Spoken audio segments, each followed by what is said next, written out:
Sanibonani guys and welcome back to my YouTube channel. It is your girl Ulungi aka Uluzipho Bafethu. Ngithi nje ngibuyile nesinye isitori uma ukuthi ungosha ku-channel wethu ngicela uklike usubscribe, ulike, ushare, ucommente, uklike notification bell so that uzobe uqala ukuthola ama-notifications whenever I post a new story bafethu. Ngino-super thanks but nanamhlanje futhi angibabhalanga.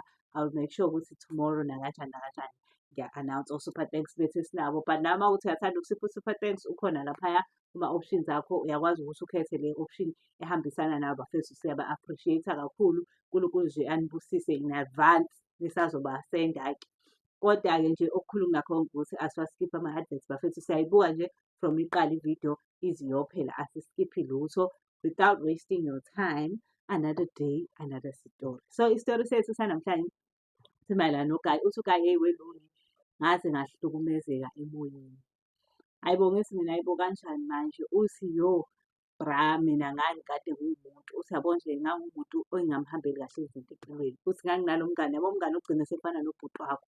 Uthi that was my friend. Uthi sazizwana ngale ndlela. Uthi umngani wami izinto zakhe zihamba kahle, ezami zibheda yabo. Uthe izibhede izinto zami. Kuvedane nje ukuthi nje ngelinye ilanga uthi ngisebenzele e-construction company yena usebenza kahle ko-corporate yabo u-right. Uthi hhayi nangempela-ke nje kodwa nje siyaphilelana nomngani wami yabo, u-there for mina ngey'nsuku zami zobumnyama, hlampe ungifakela ngisho iy'mali meholide yabo. Lo muntu nje okwaziyo ofana nobhuti kuye, okwaziyo ukuthi yabo lo ngingakwazi ukumkhalela ngey'nsizi zami angenzele iplani yabo. Uthi hhayi nangempela, uthi-ke nje kuhambe kahle kuhambe kahle. Uthi mina lapho ngisebenza kwi-construction company. Uthi ngisebenze. Uthi ngigcine ngikhula nje kule construction yabo. Uthi hayibo ngigcine sengi-afford-a ukuthenga iveni. Uthi hhayi ngavele ngabona nonsense indaba yokusebenza umlungu. Ngiyoyisebenza manje sengiyazi vele ukuthi ku-charge-wa kanjani yabo. Vele bese nginakhushwa ama-piece job eceleni. Ngathi hhayi mani abantu sebeyangazi and ama-equipment ngilokhu ngiwathenga kancane kancane. Ngathi hhayi ngiyayivula i-construction company. Uthi ngiyivula wonke umuntu uyabona, bayangibona ngishizile, bayangibona ngenzani. Uthe ngisebenza. Uthi hayibo ikhula ikhampani yami. Yabo ikhula nje every year ngiyawubona umehluko ukuthi hayibo yakhula ikhampani. Every year ngiyawubona umehluko ukuthi hayibo yakhula ikhampani. Uthi hhayi, uthi nje ekuhambeni kwesikhathi later on uthi ikhampani yami si-tops-ke lapho. Uthi ngandlela yokuthi nje ngase ngibona nami ukuthi ya sengingasho ngithi I'm successful yabo. Uthi-ke nje endaweni-ke ngangingekho rich but ngenxa ye-environment engadlala kuyo kwangathi ngi-rich but ngangikho rich ukuthi nganginomuzi omuhle, nginey'moto zami, nginekhampani yami e-operate-ayo nje futhi enabasebenzi yabo. Uthi hhayi-ke abantu sebeqala nje benalokho ukuthi hhe lo mcebo uqhamukaphi. Uthi futhi yabo nje ngibe nalokho ukuthi hawu kanjani ngoba abantu bangibonile ngishizile, bangibona ngiqala from scratch but manje sebenoku-question ukuthi yabo but ngingenandaba yabo. Uthi hhayi umngani wami vedane impilo kade izobheda umngani wami ngenkathi mina senginyuka yena vele wehla. Uthi wangazi umngani wakhe wantshontsha emsebenzini kanjani waxoshwa nje kwaphela ngaye yabo. Uthi hhayi ngibona ukuthi umngani has been there ubelokhu ekhona and ngeke ngisize ukuthi ngihlale ngimupha njalo izinkwa, ngihlale ngimthengela ukuthi why ukuthi ngavedane ngimnikeze yabo something nami la ebhizinisini yami. Mhlampe uzoba nakhona helpful ngoba uke wasebenza ko-corporate, hlampe khona izinto azoyi-understand-a zebhizinisi yabo. Uthi hhayi ngimthathe-ke umngani-ke nje ngimfake under my wing. Uthi hhayi sisebenze nomngani u-smart umngani lo, ukuthi nje lokhu kwasuka esikoleni kuyihlakaniphele vele. Uthi ngale ndlela yokuthi ebukhoneni bakhe nje nami ngayibona umehluko kwikhampani yami. Kukhona izinto ey'ningi engayifunda kuye. Uthi hhayi kade-lakithi lizongilahla one day. Uthi sihamba naye yabo nje ufana nokuthi uyisekela lami. Uma ngingekho nje umuntu ekusuke ngimthembe uyena yabo. Uthi sihamba naye kuma-site sibuke ukuthi abantu basebenza kanjani yabo. Bayamhlonipha nabantu, kuyaziwa nje ukuthi u-second in command la enkampanini yabo. Uthi hhayi nangempela sihambe. Uthi nje ngelinye ilanga ebusuku siyahamba sibuya esayithini. Uthi sikhathele nje. Uthi hhayi sihambe. Uthi nje yabo elokhu esho umngani wami ukuthi yazi igazi lami liphansi. Uthi nje yabo ngingamnaki ngitsho ukuthi hhayi hlampe unqena ngoba kade silokhu sihamba because uthi asike sibe nelanga nje la esihamba khona ema-site kuphela yabo sihambe sidana. Uthi ngitsho ukuthi hhayi hlampe ukhathele ngoba yabo. Uthi nje kanti yena umuntu wayejwayele ukuhlala ebalisa yabo. Uthi ethi nje eyi ngikhathele yezwa engathi nje ngingavele ngilale ngiphumule. Uthi hhayi ngithi mina hhayi cha nawe lokhu kukhathala kwakho-ke kangaka walokhu usibelesela ngakhona. Uthi siyaxoxela, uthi kwakumnandi ngalelo langa futhi angazi why uthi kwakumnandi. Yo uthi nje kwaba mnandi, that was like the best day nje sake saba nayo kwezinye zey'nsuku. Vele kwakuhlezi kumnandi but leliya langa lodwa kwakumnandi kakhulu. Sihambe sixoxa sihleka sikhumbula iy'khathi zakudala yabo nje. Uthi hhayi kusebusuku-ke uthi hhayi mesihambe vele ethi nawu umchamo ungixina, hhayi cha amasteshi yabo. Usho futhi nakhona nje jokingly. Uthi ngithi mina uphishwa ngempela uthi uthi ngithi hhayi cha uma mfethu ngizokulinda. Uthi sihambe uthi sisemahlathini yabo, phakathi kwamahlathi. Uthi avedane umfana ehleke lo umngani wakhe. Uthi uma ehla umngani wakhe achame, uthi yabo uyachama eduze kwemoto. Uthi hayibo uma ngithi ngiyaqalaza hayibo. Yabo ngeke phela lokhu kulunguza umuntu echama. Ngibona lo muntu akaqedi yini kanti ukuchama yabo. Uthi hayibo, lo muntu akaqedi yini ukuchama. Uthi hhayi ngithi ngimemeza ndoda kahle bo wena useyachama noma usuwenze iy'nto zakho lapha yabo. Uthi hayibo uma ngithi ngiyabuka umuntu akabona akekho yabo. Uthi kade echama yabo uma uchama uthi uma hlampe emva kwemoto but umuntu hlampe usemotweni methi uzokhona ukukubona. Uthi hayibo ngithi ngiyaqalaza akukho ndoda la. Hayibo uthi uthi ngithi ngiyafona ifoni uyishiyile la. Hayibo uthi hhayi ngiqale-ke manje ngithuke lapho sisehlathini out of nowhere yezwa. Uthi yolo ungishaya uvalo ngitatazele-ke manje ngiphenikhe-ke. Uthi ngiyehla emotweni ngiqalaze angiboni lutho. Akukho sign yalo muntu. Uthi ngingene emotweni nami sengiyasaba. Uma ngingena emotweni ngihlale emotweni hlampe for at least i-30 minutes ngifuna ukubona hlampe ugcine eqinile hlampe agcine eseye-toilet yabo. Uthi lutho umuntu. Uthi hhayi lungishaye-ke manje uvalo. Uthi uma lungishaya uvalo ngivedane ngithathe imoto ngiqondise straight e-police steshi yabo. Uthi uma ngishona e-police station ngifike nje seyimaphoyisa ngine-stress. Bethi yini? Uthi ngisho ukuthi kade ngihamba nomjuda la manje usevedane wathi uyochama. Uma ethi uyochama uma ngithi ngiyamqalaza umuntu wakhona akasaqhamuki. Sekuphele almost isikhathi esicishe sibheke ehaweni ngimile lapha akaqhamuki umfana. Hhayibo kuthiwa amaphoyisa athuka athi hayibo kanjani? Ethi nje mfuthu hhayi angazi ngempela ukuthi ngachaza ngithi kwenzakaleni yabo. Kuthiwa hhayi namaphoyisa-ke athi hhayi lowo muntu lowo yazi-ke amaphoyisa kuthiwe kumele kulindwe o-24 asho athi ngeke angiboni ukuthi izosebenza leyo nto because it's not like umuntu yabo oyidukele. Uthi hhayi besho ngempela ukuthi khona akusawundi njengomuntu yabo oyidukele. Hhayi uthi behambe naye nkosiyami bembhekisa ukuthi singamtholi umfana.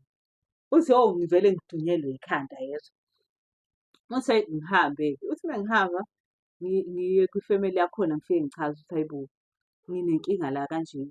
Kade ngihamba nosibani bani banyana nayi ifoni yakhe uvele wehla nje wathi uyochama. Methi uyochama no more ukuthi ngiphinde ngimbone umfana. Hayibo uthi ifemeli ithi nje hayibo kanjani yabo uthi nje kuthukwe ukuthi hayibo kanjani angeke yabo nje as-understand-i yabo. Uthi nje bengakhali nje ukuthi hayibo ushonile. Uthi kodwa nje bengayizwa lento engibachazela yona. Uthi ngithi ngiyayichaza into bethi nje asizwa thina lento oyichazayo. Asho ukuthi Nkosi yami ngize ngaya e-police station. Bethi lokhu akushintshi ukuthi asizwa lento oyichazayo. Uthi ngivele nami ngibone kahle ukuthi nami vele ngeke ngi-understand-e umuntu uma engafika ezongichazela leyo nto. Uthe kuhamba isikhathi afonelwa amaphoyisa-ke kusho kuthiwa hayibo yazi ngalaphaya kunomuntu otholakele. So angani noma ungathanda yini ukuthi mhlawumbe uhambe ne-family member yakubo kamfana nizobona ukuthi akuyena yini lowo mfana lo waduka yabo. Because vele ney'mpahla wayezishiye ukuthi wayey'gqokile iy'mpahla ey'cishe y'fane nabo kwamaphoyisa. Ayi uthi lo bhuti lo ngithi ngiyacela Nkosi yami ngicela ukubuza ngizombheka-ke. Uthi hhayi nangempela behambe-ke uthi ethatha umakamfana-ke behambe.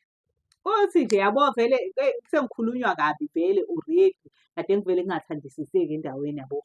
Uthi nje ngiyathesteka nonkosikazi wami uZeshe ethi uyathesteka-ke manje because mhlampe bamthola after a week umfana.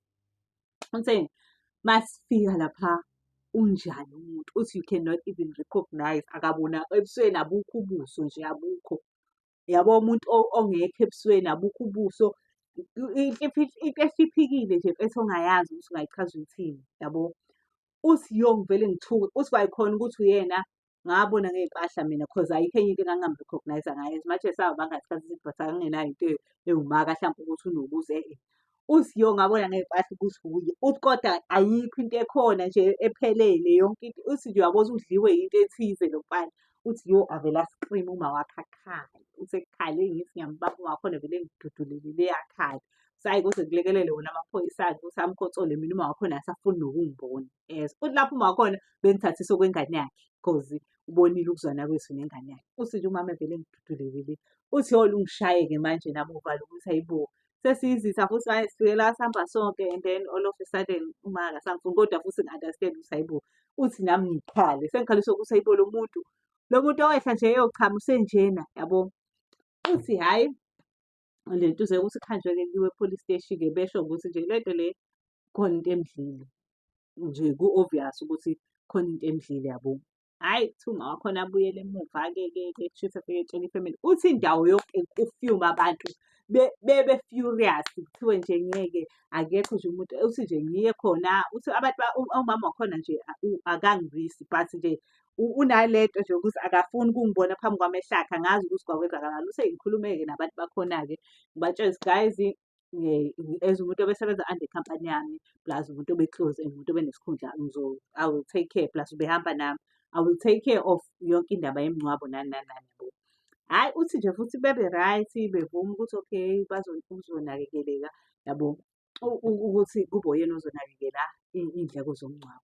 Uthi ufanayo okay konke-ke all good and well ku-right-ke silungiselele-ke ngihamba nabo-ke wonke ama-process lawa ama-procedures akhona uma kukhona imali edingakalayo ngiyayikhipha imali. Uthi every cent latholakala lapho ngangingafuni ngisho bekhipha imali kaSawoti because I felt guilty ukuthi ingane yabo ayihamba nami.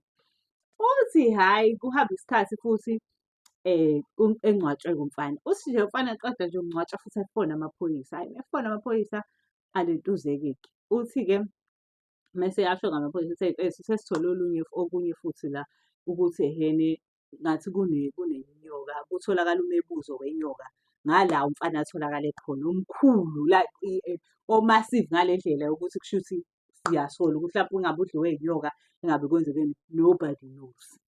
Uthi hhayi mina ngithathe leyo information ngiyihambise kubo. Uthi uma ngiyihambisa kubo kanti angibuzanga la ngithi leyo information iyona engizoyibulala ngayo yezwa. Hhayi uthi lapho sewangcwatshwa babonga kwakuhle kodwa nje phela abangijabuleli ngo-100% because nabo ngangokuthi abasibhayi isitori sami but kusho sebebonga ukuthi ngithathile yona i-ownership ngaze ngamngcwaba nani nani nani bathi nje. Hhayi uthi umfana-ke ngilentuze ngihambe ngiyothi yazi amaphoyisa athi kutholakala umebuzo. Kuthiwa uma wakhona aqale phansi kube ngasuzwa amanje ukuthi umfana ushonile. Kuthiwa akhalaze abe nesibibithwane kufike omakhelwane kuzobuza. Uthi ngivele nje kuthiwe hamba mfethu uthi ngihambe. Uthi hhayi uma ngihamba ngitshela ukuthi nje hhayi kushuthi uma akayithathanga kahle into. Uthi kanti izoba blown out of proportion ngale ndlela engingayazi. Uthi kuthiwe vele kade ngangibonakala mina ukuthi nginenyoka akekho nje umuntu ovele athi vo esithubeni nje phela lo mfana siyamazi bakithi ubeyihluphekela all of a sudden nomuntu uyahamba ngamangquzumela bey'moto usenomuzi omuhle odlula sonke la endaweni. Uthi nje kuvuka abantu kuthiwe nje ngeke uzoyikhipha ingane yakho wena mama ukuthi nawe ulele bengamele uvumele nanokuthi eze emngcwabeni ezokhulumela abangani uyanibhuqa. Hhayi bo kuthiwa bekhulume kuthiwa nje ama-rumours yabo akhona and unkosikazi uyawezwa cause uhlala ekhaya indoda iyasebenza iyaqhubeka kuthiwa kubalwe nalokho buka nje impilo iyaqhubeka wena ubhizi la ulokhu uzilile. Kuthiwa bekhuluma abantu kuthiwa nomndeni wala ekhaya uzonyanya ngampela ubone uyibone lento abayisho lo kuthiwa-ke kube yindaba engaka-ke manje kuthiwe nje lona wathatha ingane wayothwala ngayo inyoka yakhe le ayidlela ingane uyena ophakela iy'nyoka zakhe ngey'ngane zabantu. Yeyi kube indaba enkulu uyabo ngale ndlela le yokuthi luckily wayengabi nazo ingane at that time kwakusewuyena nonkosikazi kuphela. Hhayi kuthiwa nangempela-ke ayi kushubeke-ke nje yabo endaweni kuthiwe nje hhayi ngeke kumele nje ehambe kuyiwe emzini wakhe iyovundululwa le nyoka. Hhayi kuthiwa-ke kwajwayele ukubuya late yabo esayithini.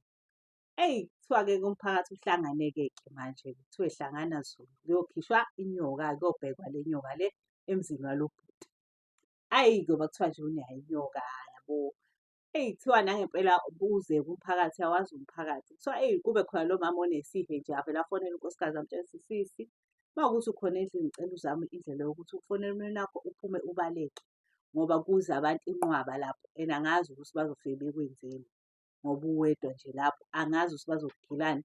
So nje ngiwuwe bathatha okuthathekayo ngibaleke. Hhayi kuthiwa nangempela usisi apakishe ama-I_D yakhe abaleke. Afonela umyeni wakhe amtshela ukuthi myeni wami cela uphuthume uzongithola endaweni ewukuthi yabo. Kuthiwa vele umyeni wayesesendleleni ebuyayo kuthiwa nje afike amthathe. Kuthiwa bapake kude yabo la bazokhona khona ukubona ukuthi kahle kahle kwenzakalani. Kuthiwa umuzi wabo wabheka upside down. Ngakhumbula ngeluthini kushawa amawindi ephahlazwa yonke leyo nto leyo. Uthi kuthiwa babeyibukela kude yabo emzini wabo kunamalayithi-ke lawa athi bha angithi abo bayigwini. Kuthiwa nje kwaphahlazwa ngisho iy'moto ezayipaka egcekeni zaphahlaza kwashiswa yonke into yezwa.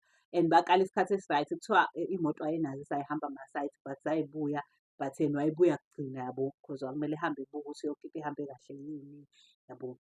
Kuthiwa kwalezo imoto zasey'buye zonke kuthiwa nje kwashiswa yonke into. Wasala nale moto le awayehambe nayo nomkakhe kuphela. Kwamele ubhuti eyoqala from scratch. Uthi nje wahlala emotweni nje isikhathi eside because nje wayesaba yabo ukuthi nje siphila ngokuhlala emotweni yezwa. Uthi siphila ngokuhlala emotweni nomkami. Uthi nje namanje I haven't recovered but nje ngayishiya kanjalo leyo ndawo leyo. Kwasho ukuthi-ke nganginawo amakhaya. Ngavele nje ngayobuyela emakhaya ngithi ngiyokliyerisha ingqondo kancane kodwa mhlawumbe ngalihlala isonto lonke kuleyo ndawo but kude yabo just for ukuthi uthi angazi ukuthi kwakudumani emakhanda ethu nomkami. Uthi nje kodwa sake sathi ukuhlala emotweni nje for isikhathi eside and then realize hayi bo sinekhaya. Asivele sihambe siye emakhaya bahamba-ke baya emakhaya bakwazi ukuthi beyiqale. Uthi kodwa nje angikho I'm not even close to lento engangiyiyo anginalutho under my name ngaphandle kwaleya moto. Uthi nje impilo inzima very hard. Ama-clients amaningi engawenza angakuleya ndawo leya and indawo ebhizi. So the moment nje ngibuyela vele emsebenzini ngine-fear yokuthi people will know ukuthi sengibuyile bephinde bezame indlela yokungi-destroy. So nje uthi nje ngingacishe ngisho ukuthi nje kwaphela konke ngaleliya langa leliya beshisa yonke into. Siphela lapho-ke isitori sanamhlanje. I hope nis-enjoyile guys kakhulu. Ningakhohlwa siya-subscribe, siya-like, siya-share, siya-comment, sicishe notification bell. Bafethu ngiyabonga kakhulu ngiyiloko sezinhle engidlulisele zona ngenkathi ngigula but ngiyanithembisa ukuthi hayi sengiwumqabaqaba manje noma ngabe 100% kodwa ngiyumqabaqaba. Ngiyabonga kakhulu bafethu ningakhohlwa i-notification bell so that nizohlezi nithola nje ama-lectures because angisajwayele ukuphosta ku-TikTok ama-stories because kunama-issues okuthi bathi sound nani nani nani. They've got too many complaints but angisho ukuthi ngeke ngiphinde ngiphoste khona. So ngiyabonga kakhulu guys. Thank you, love you, bye.